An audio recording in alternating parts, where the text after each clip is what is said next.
Bueno, retomamos desde aquí, ya estamos recibiendo preguntas.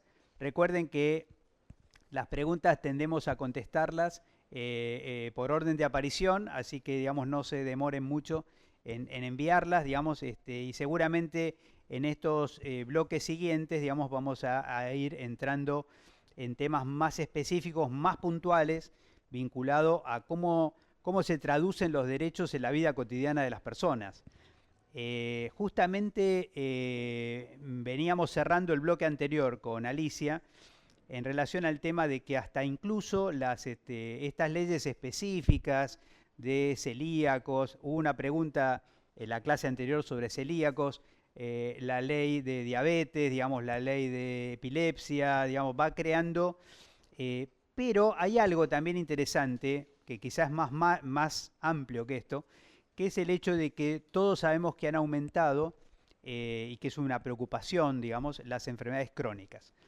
Y nosotros creemos que el aumento de las enfermedades crónicas también va a tener una incidencia sobre la construcción de sujetos, porque las personas difícil que se organicen para protegerse de una enfermedad aguda, digamos, por el mismo tiempo de duración. Pero, digamos, los pacientes crónicos pueden llegar a tener demandas extremadamente específicas, podríamos decir, los celíacos tienen una pelea con los supermercados en relación al tema de que estén disponibles en la góndola los alimentos, etcétera, ¿no? Entonces, un poquito la pregunta, en ese marco también de cambio de la morbilidad y de cambio de la relación equipo de salud paciente o equipo de salud población, eh, la pregunta era un poco, ¿qué mecanismos de democratización del saber en salud facilitan cambios que podríamos llamar sustanciales en la relación entre los equipos de salud y la población? eh, y en cierta forma, digamos, si en relación a esa solución de problemas, digamos, hay espacio también para la intersectorialidad, tomando en cuenta lo que Alicia nos había mencionado antes, digamos que el derecho a la salud no es el derecho a la atención de la salud, digamos, sino que es un concepto más amplio.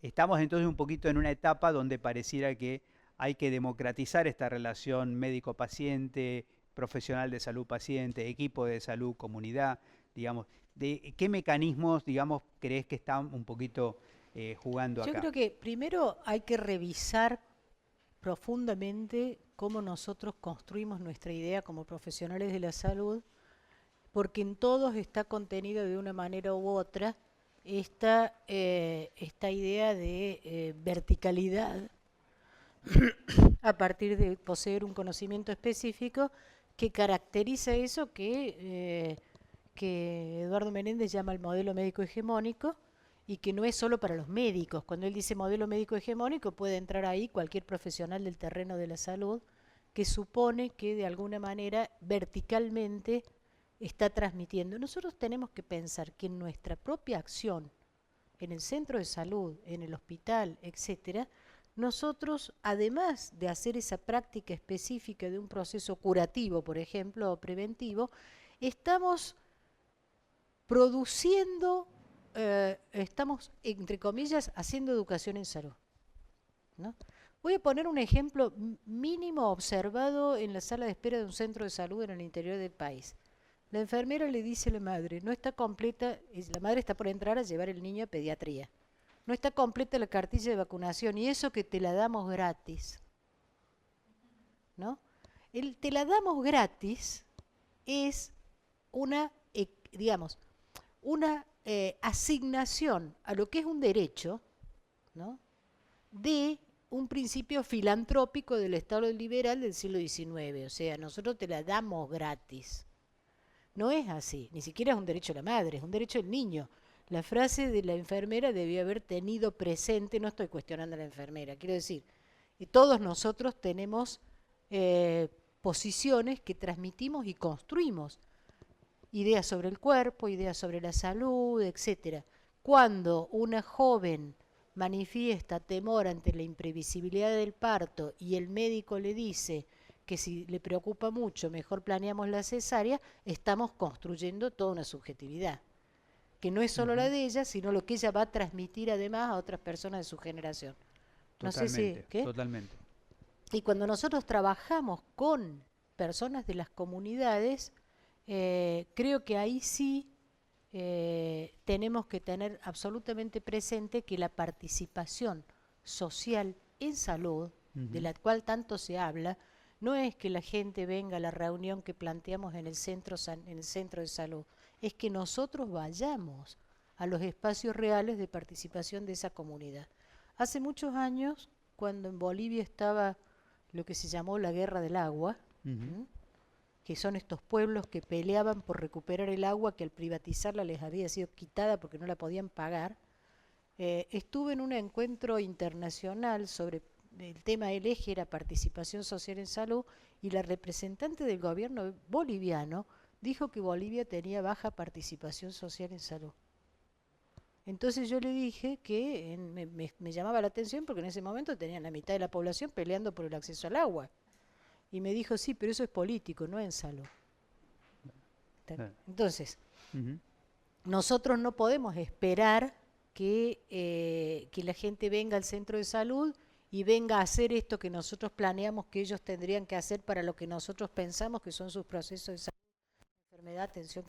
Nosotros tenemos que estar muchas veces en las formas propias organizativas de la comunidad, trabajar conjuntamente con ellos y a veces reconocer sus propios liderazgos. ¿No? Hay una digamos, la vieja teoría más o menos, digamos, estilo Durkheim del profesional y de las clases medias, aparece siempre la idea de que el profesional es más profesional en tanto marque la simetría de conocimiento, digamos, entre el conocimiento, digamos, cuanto menos sepa el paciente y más sepa el profesional, parece que ese fuera el ideal, digamos, justificatorio de las profesiones mismas. Hemos recorrido un camino largo, podríamos decir, casi es una cita, digamos, de esta frase, pero, digamos, me parece interesante, porque lo hemos mencionado acá también, digamos, el tema de cómo, al revés de este imaginario, cómo, digamos, la oferta organiza la demanda, no solamente en un sentido económico de circulación, sino incluso en un sentido cultural. Construye hasta el discurso. Sí, incluso cuando o sea, en vos mencionabas lo notable. de... ¿Qué? Cuando uno escucha y en salud se nos cae la palabra social, digamos, generalmente lo planteamos como contexto. Casi nunca, digamos, conceptualizamos que la propia práctica en salud es social. O sea, el consultorio es un observatorio social. Obvio. Y es un espacio de intervención y el hospital es una social. comunidad, claro. Exactamente. Y además, la presencia, la comunidad está presente en el hospital. Hay que ver el funcionamiento de los no profesionales. Cuando digo los no profesionales, no digo el personal hospitalario que no tiene título profesional. De la gente que habita, transita, permanece, sale, construye. Sí. Ahora, nosotros somos constructores de subjetividad, digámoslo así. Sí, sí. O sea, Sí, somos claramente. constructores de subjetividad. Sí. Eso que te la damos gratis. Acabamos de construir una idea muy particular de la relación entre Estado y sociedad, entre Estado y derechos. Acabamos de anular la idea de derechos y transformar lo que es un derecho en una dádiva filantrópica, que es el modelo que, como bien diría Don Celot, consiste en brindar ayuda sin generar derecho. Claro. Esa es la filantropía, la idea básica del Estado. Por ahí es muy clásico. mecánico, Alicia, pero vos misma lo hiciste dinámico reconstruyendo históricamente, y te quería traer un poco al presente porque ayer, digamos, hubo una nueva manifestación pública, digamos, una tapa de página 12 de hoy es realmente una foto impactante. Alguna vez dijimos, digamos, en términos del progresismo, digamos, hoy un 8 de marzo mueve más que un 1 de mayo, digamos, para ser más o menos gráfico. Entonces, digamos, ¿de qué manera aquella historia, digamos, de cómo se fueron construyendo los derechos humanos, ayuda a iluminar este presente donde parece que en este mismo momento se está creando la base política, la base social, el sujeto que de alguna manera quiere construir un nuevo derecho. Es muy interesante eso, porque América Latina ha tenido características, y la Argentina particularmente, muy especiales con respecto a los derechos humanos. ¿Mm? Es cierto lo que yo dije, Naciones Unidas nace y entonces en ese momento se establecen los derechos humanos y después aparecen, es curioso, los derechos de los humanos y de las comunidades es el del África, donde no pudieron separar bien al hombre de la comunidad, a la persona de la comunidad, entonces tiene derechos, ahí aparece la Declaración de África, tiene derechos humanos y de las comunidades. Pero, volviendo a esto, es en América Latina donde notablemente los derechos humanos dejan de ser una plataforma internacional que se discute, la corte, qué sé yo, y se transforman en una idea fuerza de movimientos sociales. ¿Mm? Yo tengo la teoría de que esencialmente hoy, o sea, profundizar los derechos humanos como idea fuerza en cualquiera de sus marcos es es un límite muy importante a una cierta tendencia a que la acumulación de riqueza y la concentración de la riqueza pase por encima de cualquier derecho y de cualquier forma de vida. ¿Mm? Acá quiero poner otra cuestión y por lo tanto de la salud. No hablemos del mercado de la salud, que estamos hablando del 8% del Producto Bruto Mundial, el complejo médico industrial financiero, las enfermedades crónicas aumentan entre otros casos porque muchas enfermedades que antes eran agudas y producían la muerte, la ciencia nos ha permitido cronificarlas, pero también es cierto de que se generan enfermedades crónicas que no son tales, el campo de la salud mental es notable, y inclusive se modifican estándares de normalidad del cuerpo, la tensión arterial, el colesterol, etcétera, para mantener medicadas personas que podrían andar tranquilamente por la vida sin ningún medicamento, y se hacen intervenciones costosísimas que podrían tranquilamente ser reemplazadas por intervenciones más sencillas o reemplazadas por modificaciones en las condiciones de vida. Esto, digámoslo, en paquete, por eso decía lo de la medicalización. Pero volviendo, ahí se me fue un poco el hilo, pero volviendo a la cuestión de lo particular de América Latina con los derechos, ¿no?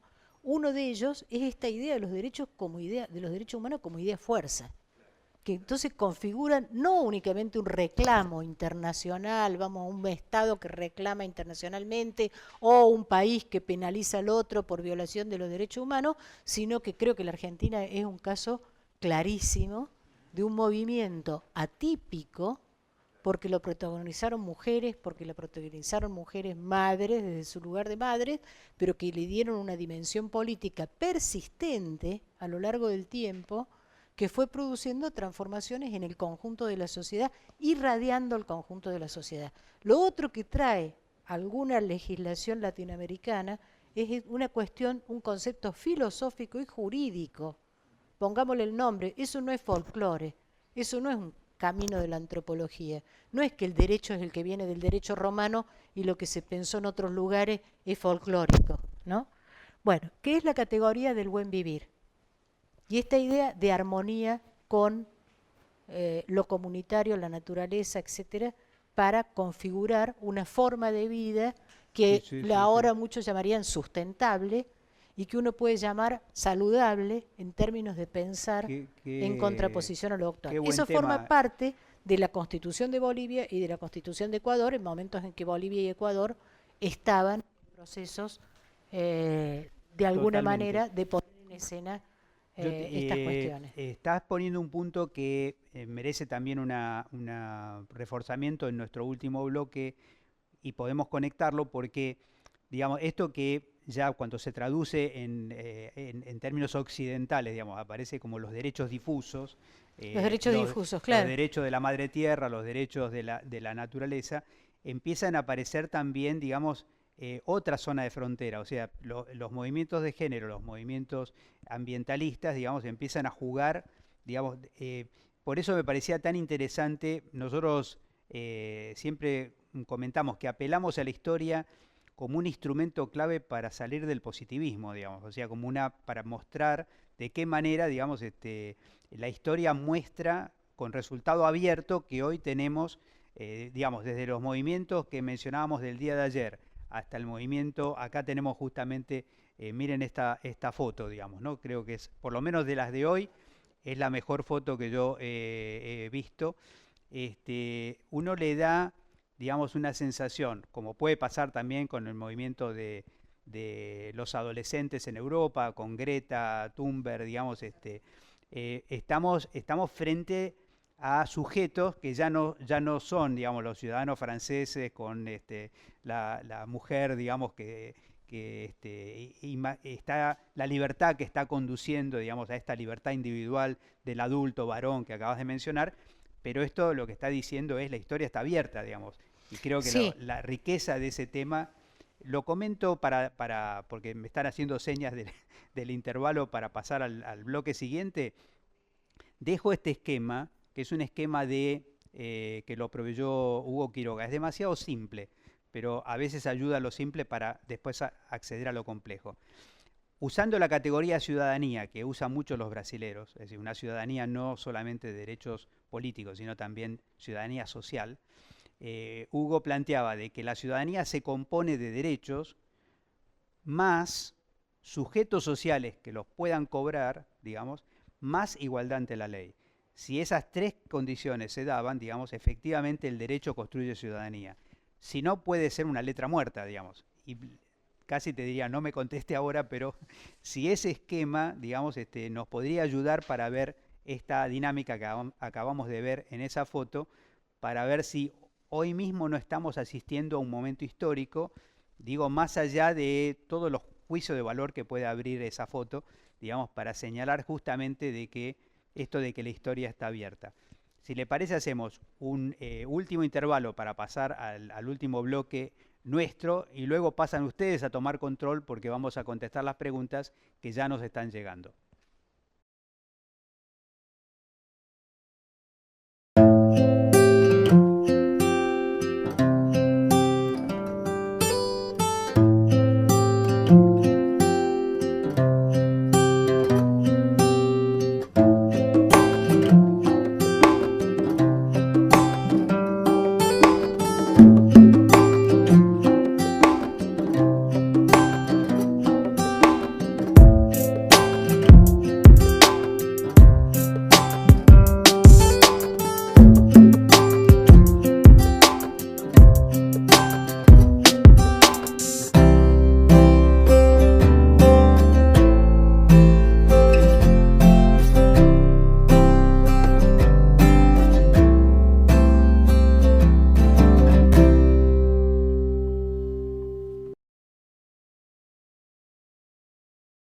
Bueno,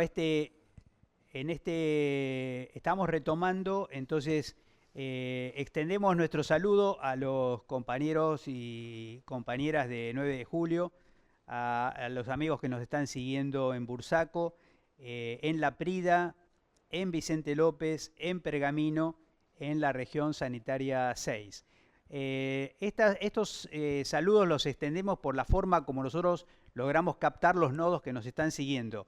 Si ustedes quieren mayor precisión y quieren que les mandemos saludos, nos mandan un mail, digamos, para decir específicamente quiénes están, dónde, y va a ser un gusto para nosotros también poder saludarlos a todos y cada uno de ustedes desde donde están en este momento escuchándonos. Sabemos que hay compañeros que nos siguen por Instagram, que hay compañeras que, digamos, que se han comprado un celular nuevo para hacer este curso, queremos agradecerle enormemente. No queremos dinamizar la industria del celular, pero en la práctica, digamos, parece que esto ha sucedido. Volvemos entonces aquí a la última parte de la parte más pautada, digamos, de las preguntas que nos han surgido en este curso, que eran justamente, digamos, vinculado a un tema que con Alicia hemos compartido con mucho gusto, digamos, que es que mientras a veces en la Argentina la idea de participación se asocia a comunitario, a micro, a pequeñito, digamos, como que lo único que podría generar participación es lo local. Bueno, hemos compartido, digamos, lo que es el movimiento sanitario brasilero, digamos, las conferencias sanitarias en Brasil son multitudinarias.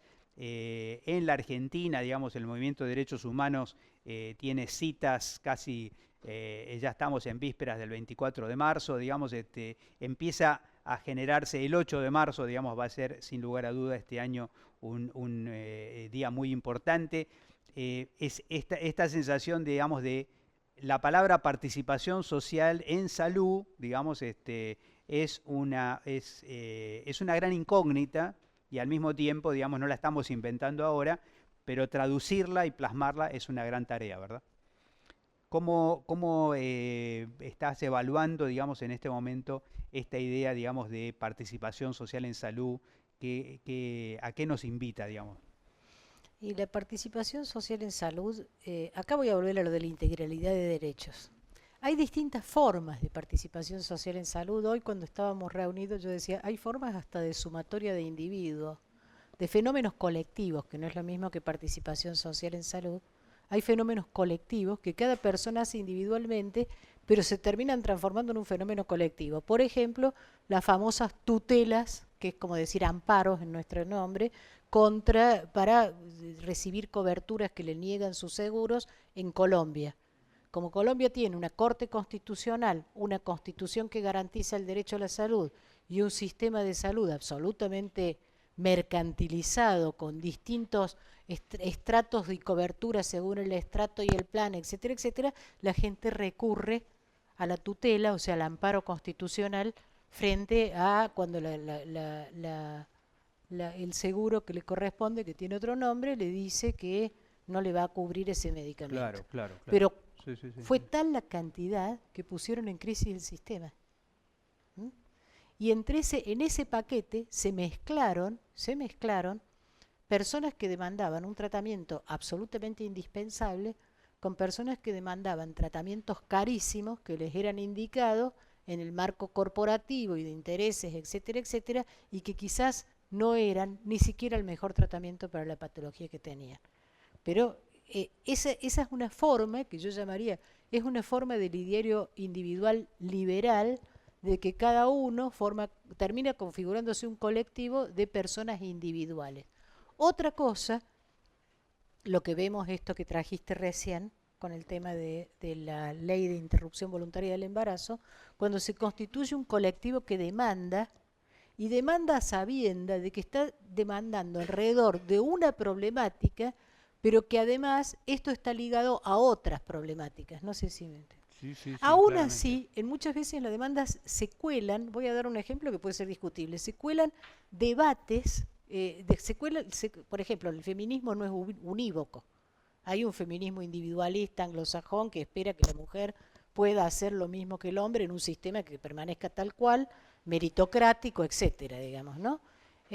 Y a veces se nos filtra, yo veo como consigna, una consigna un poco extraña que dice porque mi cuerpo me pertenece, ¿no? No, mi cuerpo no me pertenece, yo soy mi cuerpo.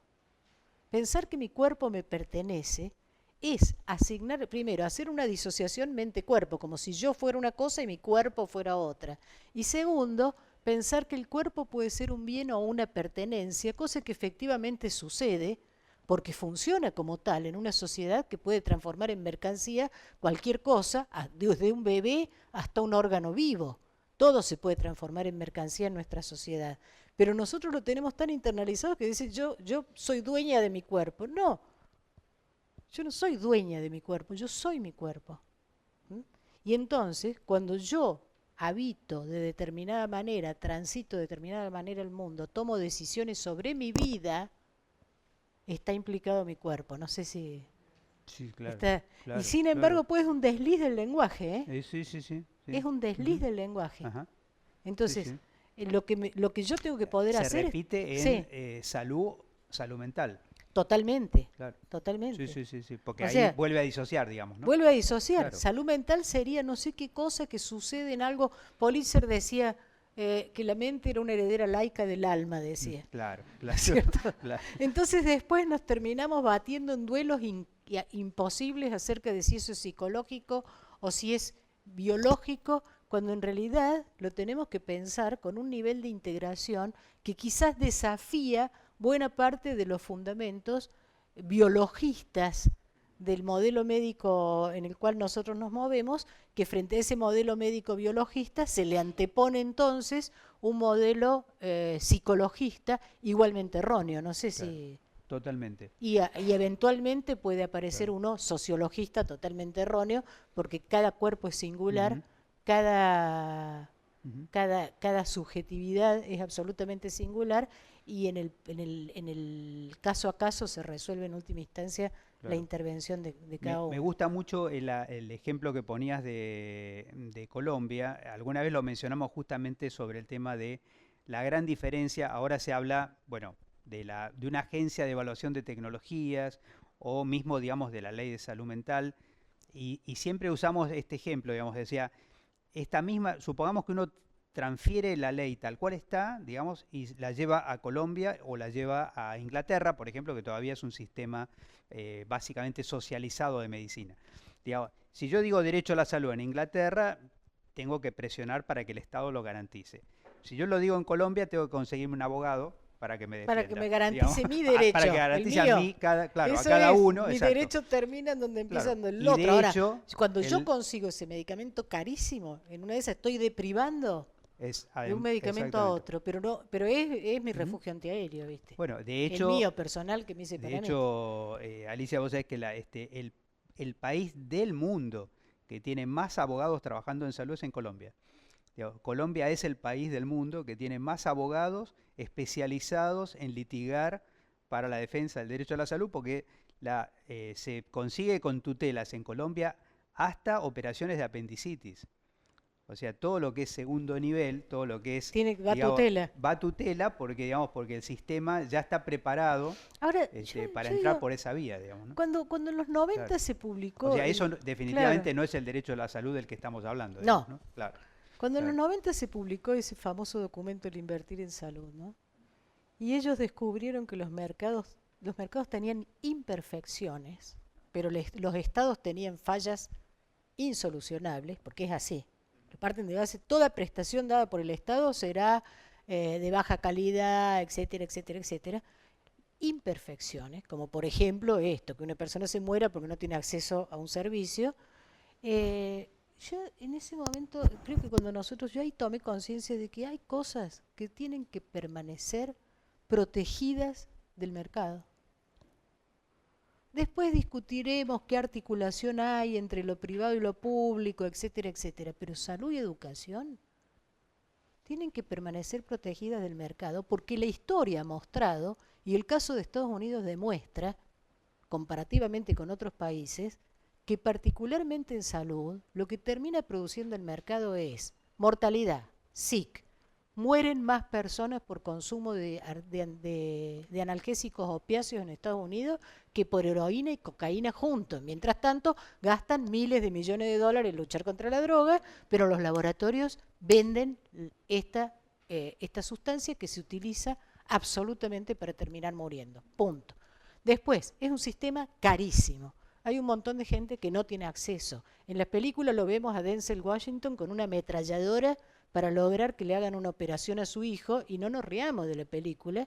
Y si ustedes están viendo, por ejemplo, una serie en Netflix que se llama El Residente, van a ver que en algún momento la serie vira a una policial porque resulta que el hospital para sobrevivir tiene que hacer una compra fraudulenta de prótesis que se utilizan en la cirugía que están falladas de un paquete que el importador trajo falladas y sin embargo se la van a meter en el cuerpo a la gente porque si no el hospital quiebra. ¿Está? Entonces uno de repente estaba viendo una clásica de médicos y pasó una policial que termina con un homicidio. Entonces, no me voy a meter en el tema de educación, pero en salud, el mercado, otra falacia, las investigaciones no las hacen los laboratorios, las compran hechas, las hacen investigadores como los que nosotros hemos dejado en la calle del CONICET, etcétera, etcétera. Entonces, tampoco es cierto que le debemos todos estos avances al mercado.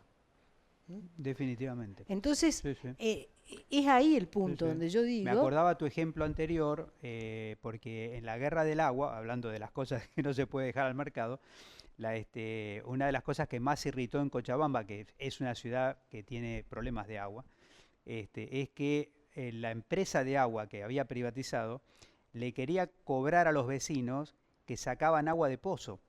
O sea, hacían Como si fuera de como si ellos. fuera de ellos, De acá porque había una no empresa que les tenían, quería cobrar a claro, los cartoneros por recoger la basura porque decía que la basura era de ellos, que se bueno, la pagaban por kilo. claro, sí, sí, Esto pasó bueno, en la crisis del bueno, 2001.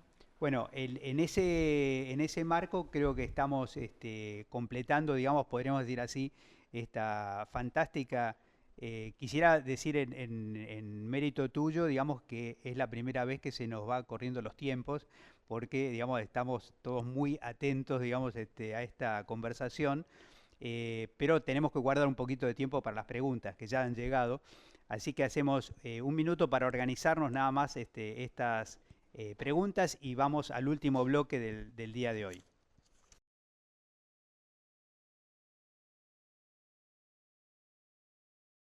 Bueno, regresamos aquí entonces con las preguntas que nos están llegando. Quiero también mencionarle que en toda en esta dinámica, digamos, las preguntas, si no llegamos a contestar todas, que nos disculpen y que las preguntas las vamos, a veces, digamos, nos ayudan a definir la charla siguiente. Por ejemplo, anunciando ya que el día 27 con Sabrina Balaña vamos a estar hablando de salud sexual y reproductiva, perspectiva de género, así digamos que estos temas se continúan enhebrando.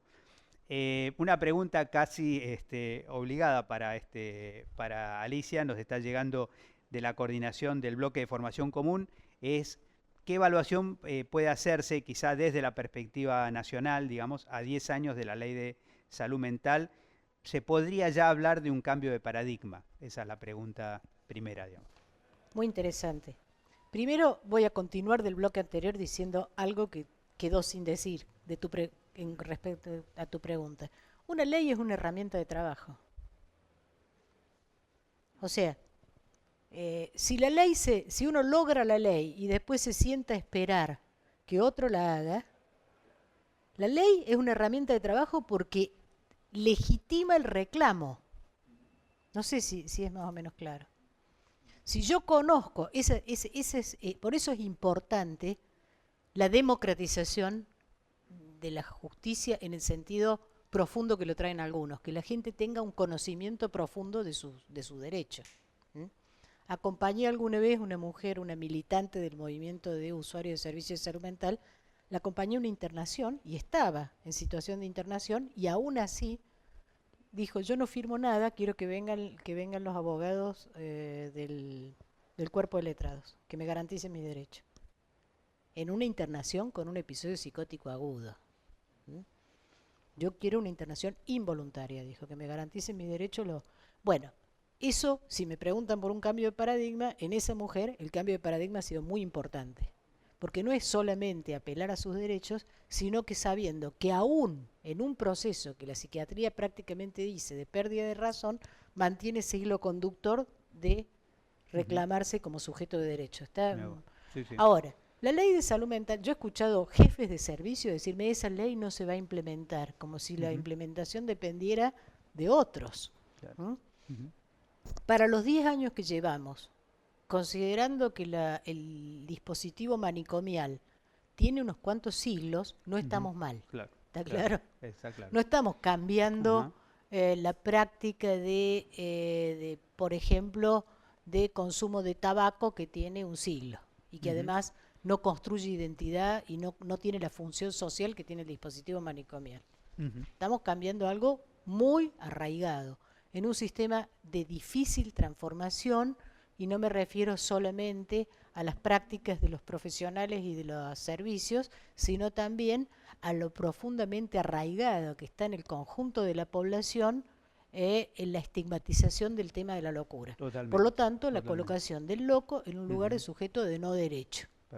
Les pongo un solo ejemplo, tenemos todos los diarios dando vuelta alrededor de este terrible episodio del pibe de este joven que mataron a golpe el equipo de rugbyers. En Villa Gesell. Claro, pero la semana pasada, anteayer murió un joven veterinario colombiano que tuvo un brote psicótico acá Y lo y mataron en un penal. que lo mataron entre idas y vueltas, entre una institución psiquiátrica que lo dieron en síntesis preso, muerto, a golpes, de la misma manera.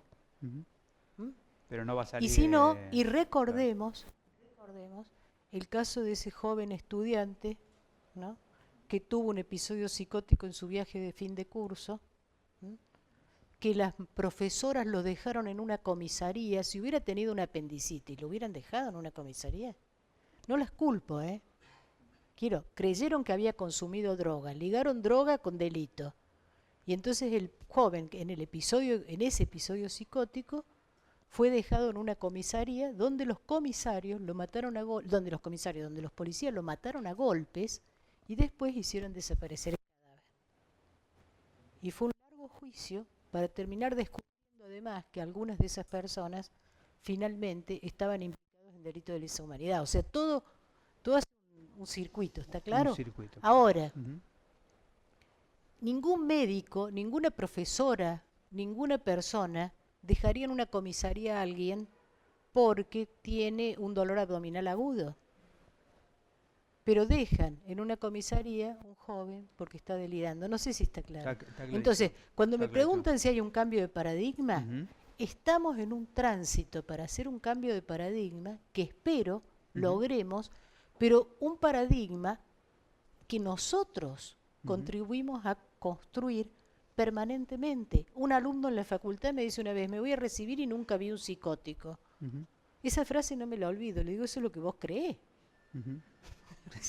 ¿Qué idea tenía él de lo que era un psicótico? Claro, O sea, claro. yo atiendo personas que han sido diagnosticadas como psicóticas, que llevan vida, van, vienen, toman ómnibus, comparten, etcétera. La Claro. gente lo que tiene construido es esa nuda vida del sujeto institucionalizado durante 20 Sí, años, sí, que ya no sí. tiene dientes, Sí, que sí. ya está sobremedicado toda una vida, que ya perdió toda... Y que uno se olvida que la mayor parte de los síntomas lo produce la internación Claro. y no la patología. Ahora, ¿qué es lo que hemos logrado de la ley? Tengo 13 preguntas. Ah, 13, bueno.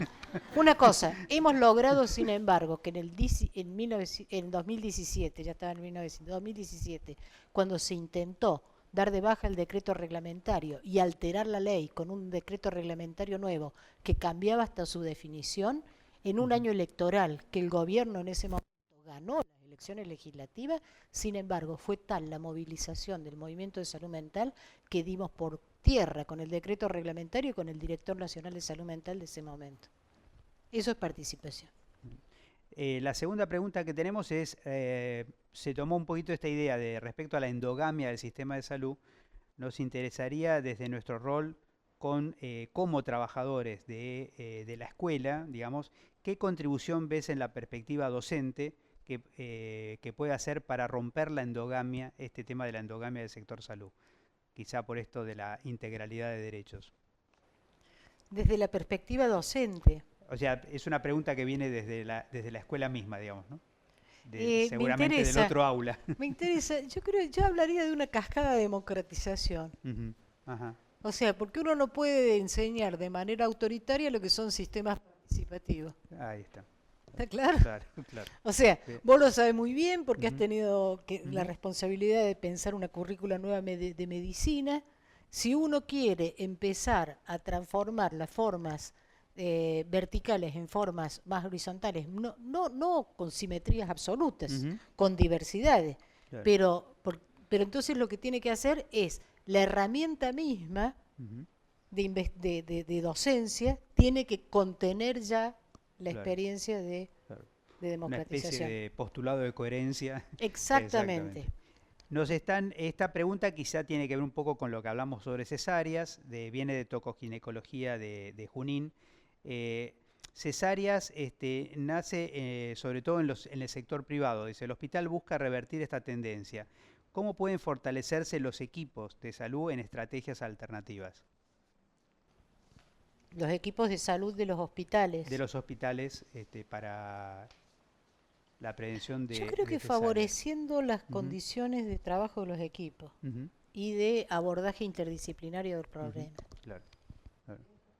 Habría una analogía aquí, Alicia, cuando, si bien no son medidas automáticas, pero hay una cosa curiosa, digamos. Uno podría decir, es pensamiento mecánico, ¿no? Pero a veces yo lo he escuchado, digamos, más kinesiólogo, menos medicación, digamos.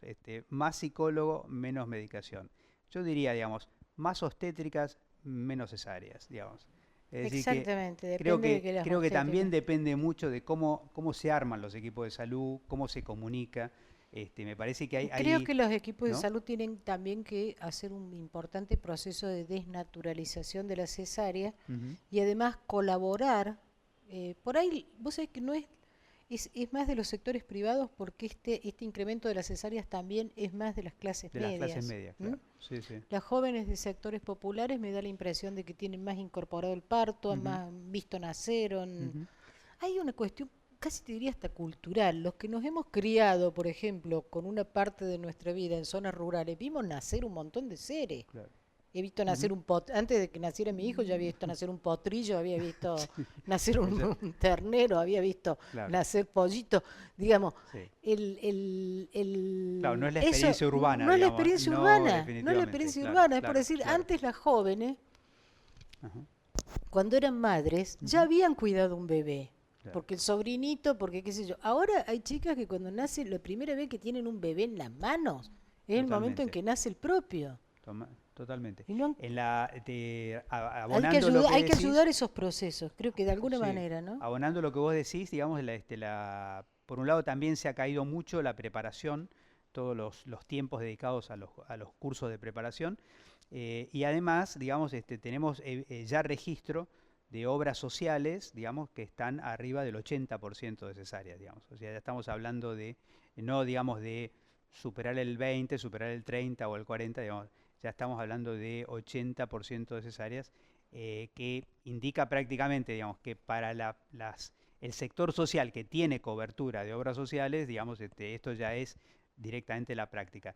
También tenemos un dato, digamos, encuesta, no es nacional, pero una encuesta urbana, 30% de las mujeres conceptualizan que la cesárea es un derecho, digamos. O sea que tiene va llevando, digamos, definitivamente a una Eso construcción. sería como pensar que la histerectomía es un derecho.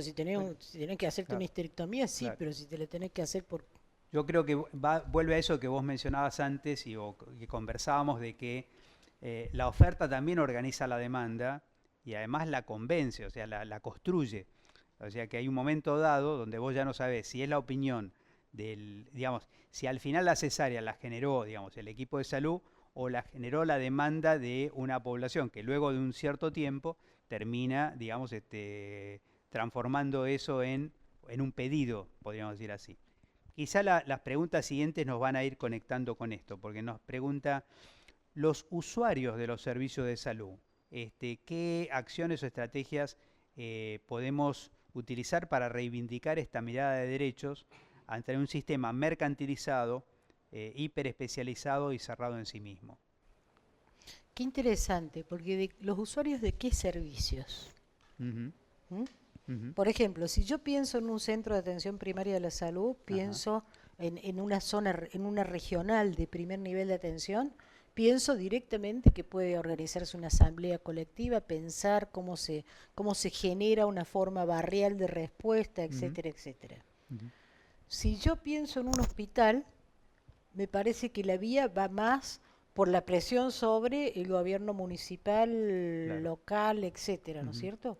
O provincial, que eran pocos Exactamente. hospitales nacionales. Ujú, Cuando hicieron todo el proceso de descentralización, uno de los alegatos era justamente, esto va a estar más cerca de la comunidad, hagamos uso de eso, ujú. ¿no es cierto?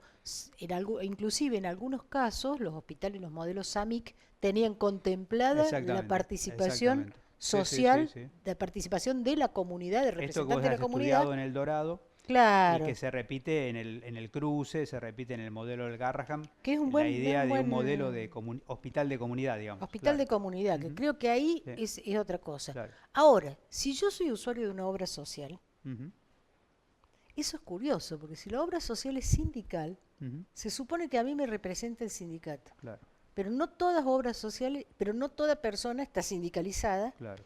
no toda persona participa del sindicato Ujú, y no toda obra social es sindical, exacto, ¿no es cierto? exacto. Eh, Entonces, ujú, tomemos el modelo PAMI, que después de todo, exactamente. ¿no es cierto?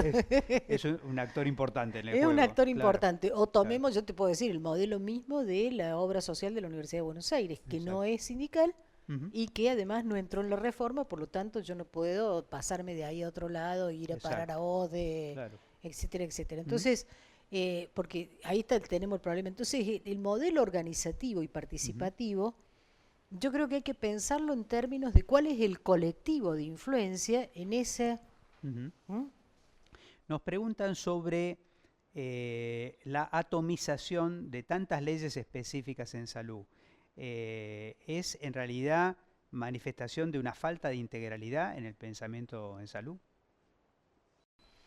Cuando se estaba discutiendo la ley de salud mental, mucha gente me preguntó por qué un país que no tenía una ley general de salud iba a tener una ley de salud mental. En el caso de salud mental, nosotros teníamos un argumento muy importante, que era la única práctica en salud que se reservaba el derecho de privar de libertad a una persona. Habiendo desaparecido la ley de lepra, que era la anterior, quedaba únicamente la ley de salud mental. Por ninguna otra causa una persona puede ser retenida sin su voluntad. ¿Mm?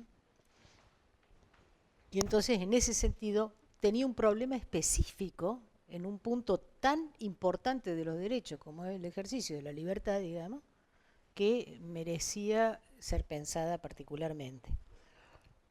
Algunas de las leyes puntuales, por ejemplo la de muerte digna, que a mí me parece una ley muy importante. La gente no la valora porque en general viene a beneficiarse de ella en un momento en el cual ya después no va a venir a votar nada, digamos. Pero eh, no es, Sería... es una ley muy importante esa, Ujú, sí, cuyo ejercicio hay que solicitar siempre. Cuando uno claro, acompaña a un familiar, claro. tiene que evitar Ujú, intervenciones graves y a veces los médicos la ujú, agradecen, ¿eh? claro.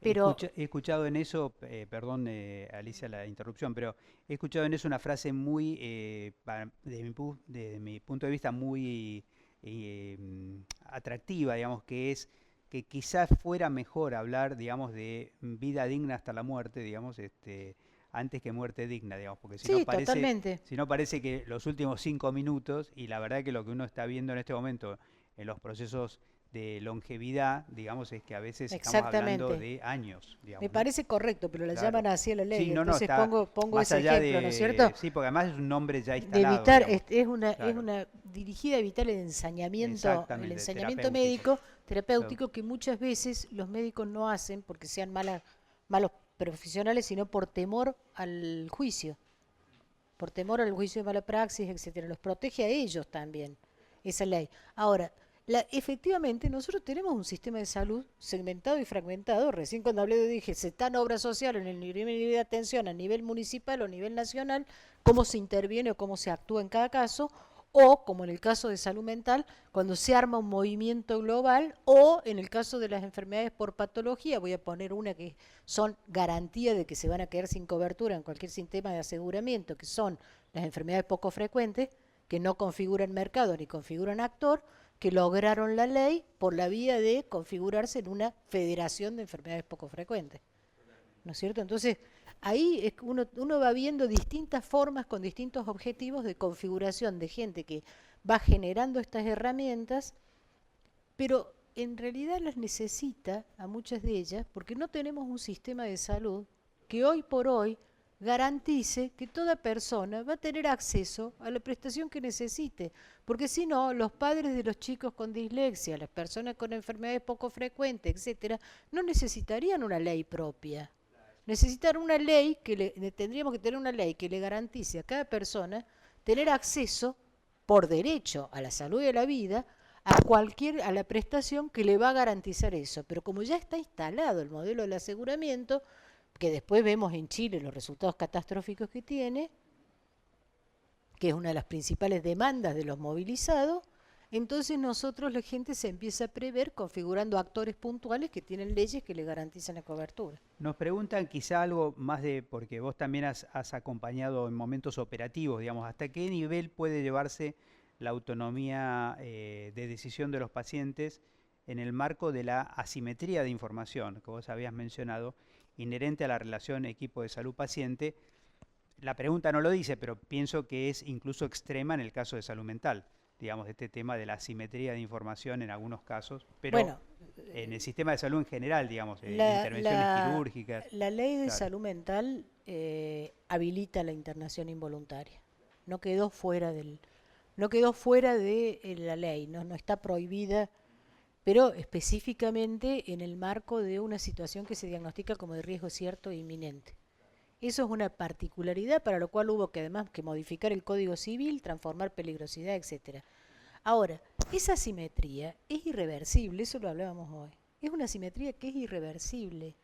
¿Por qué es irreversible? Porque yo para saber si el oncólogo que me va a tratar me está dando el tratamiento correcto, estar en igualdad, en paridad con él, tendría que estudiar medicina y hacer la especialización en oncología. Y ni siquiera así me garantizaría estar teniendo mejores conocimientos que este señor. Entonces, por eso digo, no se trata de que todos somos iguales y que la gente se va a Google y viene y me puede discutir. Hay una idea, cuando vieron las imperfecciones de mercado, se les ocurrió la brillante idea de que la gente busque la información, brindarle toda la información y pueda decidir. No, es una función del equipo de salud brindar una información comprensible que facilite la toma de decisión de las personas, que tenga en cuenta cuáles son los riesgos, que tenga en cuenta cuáles son las posibilidades, etcétera, ¿no? Pero después, en última instancia, hay un nivel de decisión que lamentablemente depende de un nivel de conocimiento que o sea, el esfuerzo es un esfuerzo de dar el máximo de información comprensible, cosa que hacemos mal. O sea, yo en algún momento en una entrevista con un señor que tenía una depresión, por el cuadro que tenía, estaba atravesando una depresión, le digo, usted sabe perfectamente que si usted camina, esto está probado, digamos, en estudios, si usted todas las mañanas sale a caminar 45 minutos, a paso más o menos, etcétera, este tipo de depresión va a mejorar. Me dice, sí, pero necesito el antidepresivo para poder salir a caminar. Entonces, para poder levantarme e ir a caminar. Claro. Digo, entonces armemos un esquema de tratamiento. Claro, lo derivo, usted empieza con el antidepresivo, vamos incorporando las actividades. Claro. Se puede poner el antidepresivo a algunas cuadras para que camine para buscarlo, digamos. Sí, claro. Forma de... Le quiero decir, claro. Pero alguien se lo tiene que poder decir. Digo, mis colegas a veces... Mis colegas a veces, digo, en el campo de la salud mental, adolecen de muy poca información brindada a los pacientes. Y además a veces piensan que no decir el diagnóstico y no estigmatizar. Claro. No es eso. No estigmatizar es no estigmatizar. Claro. Y saber que el diagnóstico es una herramienta de trabajo del profesional, no lo que la persona es. Claro. Ese es el punto central. Claro. La etiqueta tranquilizadora. Claro. Las preguntas, digamos, quizá tenemos una bastante simple, porque en realidad... Nos preguntan si las tutelas en Colombia son igual que los amparos. Sí, en la Argentina definitivamente ellos llaman tutela lo que se llama un recurso que se hace directamente a la Corte Constitucional cuando se siente que ha sido violado un derecho constitucional. Exacto, o sea que es exactamente la misma. Y quizá, digamos, ya estamos, como estamos sobre la hora, y la verdad es que a través de las respuestas, digamos, Alicia ya ha tocado, digamos, prácticamente todos los temas de las preguntas que nos faltaban, y entonces quería ya pasar los últimos mensajes, digamos, organizadores, porque ahora no nos volvemos a ver hasta el jueves, digamos, cada uno estará pensando cómo va a utilizar el feriado de carnaval, siempre y cuando no le toque guardia, digamos, en alguno de los días de carnaval, que probablemente en nuestro sistema es así, así puede pasar. Y bueno, quería comentarle que, como siempre, van a tener ustedes más de una bibliografía por cada uno de los, digamos, de los expertos que estamos entrevistando, digamos, en este curso, pero como el curso de verano, digamos, está intentando también una lectura, llamémosla así, mínima para entrar, en este caso tenemos la ventaja de poder utilizar un texto de la propia autora, digamos, que es de Alicia Stolkiner, que se llama Derechos Humanos y Salud desde el pensamiento médico-social. Es un texto, digamos, que está disponible en la web. Hay 3 textos disponibles. Este es el texto que vamos a estar seleccionando. Digamos, van a salir preguntas de este texto en particular para el tercer cuestionario. Me estoy equivocando. Es para el tercer cuestionario, digamos, vamos a tener entonces, digamos, la pregunta de este texto. Lo vuelvo a repetir. Alicia Stolkiner, 2015, Derechos Humanos y Salud desde el pensamiento médico-social, salud colectiva latinoamericana. Es del libro Las enfermedades de los sistemas de salud, miradas críticas y alternativas, editado por Jaime Liambías. Es un texto editado en Chile. Primero queremos agradecerles, digamos, nosotros aquí mismo que salimos tenemos un conjunto de admiradores y admiradoras de Alicia, para lo cual va a estar firmando autógrafos. No puede estar firmando autógrafos virtuales, digamos, para que les llegue a ustedes en todos los lugares que nos están siguiendo, pero realmente ha sido un momento tremendamente grato. La verdad que es fantástico poder con Alicia continuar un diálogo, digamos, que viene de muchos años y que esperamos también por muchos años más estar encontrándonos en estos momentos de intensidad, compartiendo ideas, compartiendo sueños, compartiendo esperanzas en este momento fundacional de la Escuela de Gobierno en Salud Floreal Ferrara. Quiero en este sentido, digamos, mandarles un abrazo a todos ustedes que nos están escuchando, agradeciendo siempre y permanentemente a Telesalud desde Buenos Aires, emitiendo desde el Ministerio de Salud de la Nación, a todos los compañeros que nos están siguiendo a través de los puntos Webex en toda la provincia, a algunos que nos están siguiendo por Instagram, o también los que nos están siguiendo no forman parte del curso y sin embargo están mirando los videos que están siendo colgados en el canal de YouTube. Ya empieza a adquirir mucha densidad el material que tienen ahí y está a disposición. Y quiero señalar también para estos compañeros, digamos, que vamos a estar subiendo a la página el mail, digamos, porque a través del mail también nos pueden hacer llegar preguntas, aunque no estén formalmente adentro del curso, para que vayamos, o sugerencias para que vayamos mejorando esta herramienta de comunicación abierta ya desde el verano, digamos, del 2020.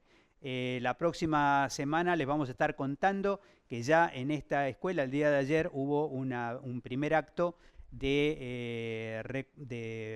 digamos, de memoria de los 200 años del nacimiento de la provincia de Buenos Aires. El gobierno de la provincia de Buenos Aires ha decretado, digamos, que todo el año vamos a estar celebrando el bicentenario de la provincia y es un enorme orgullo para nosotros insertarnos, digamos, dentro de ese proceso. Les vamos a contar, digamos, detalles de esa ceremonia, digamos, en el próximo encuentro, el jueves 27. Me están plantando que los materiales, el miércoles van a estar todos los materiales subidos y me ponen un cartelito que dice final, que quiere decir que ya me calle la boca, digamos, porque el tiempo se ha terminado. Hasta el miércoles, hasta el jueves próximo y muy buen fin de semana.